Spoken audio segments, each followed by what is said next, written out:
Okay ready है चारबो जी जी sir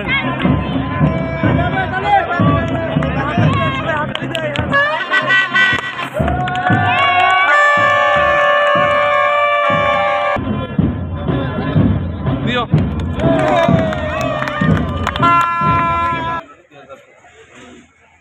অনুষ্ঠানটা আজকে রবিগঞ্জে অনুষ্ঠিত হয়েছে। আমরা রবিগঞ্জের বাসিন্দা যারা আমরা আসলে চট্টগ্রাম বিশ্ববিদ্যালয়ে পড়াশোনা করেছি তাদের জন্য এটা একটা মিলন গান। আমি ঢাকা থেকে আসছি আসলে এই প্রোগ্রামটা জয়েন করার জন্য। এটা খুবই আনন্দের একটা বিষয় এবং অনেক সহপাঠী বা ওই সময় যারা আমরা বিশ্ববিদ্যালয়ে একসাথে পড়ালেখা করেছি অনেকের সাথে অনেকদিন পরে দেখা হচ্ছে। এটা একটা বড় প্রাপ্তি।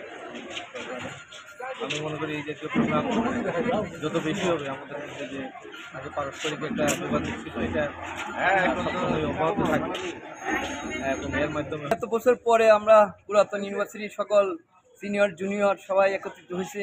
খুবই একটা আনন্দের একটা বিষয় এবং খুবই ভালো লাগতেছে আমাদের। আসলে আমাদের পেশাগত জীবনের কর্মব্যস্ততার কারণে আসলে অনেকের সঙ্গে ইচ্ছা থাকা সত্ত্বেও যোগাযোগ হয় না, তো এখন হচ্ছে যোগাযোগ আজকে হইলো, এটা একটা খুবই ভালো লাগতেছে। সবাইকে দেখে খুব ভালো লাগছে, জীবনের একটা আনন্দ পাওয়া যাচ্ছে আর কি।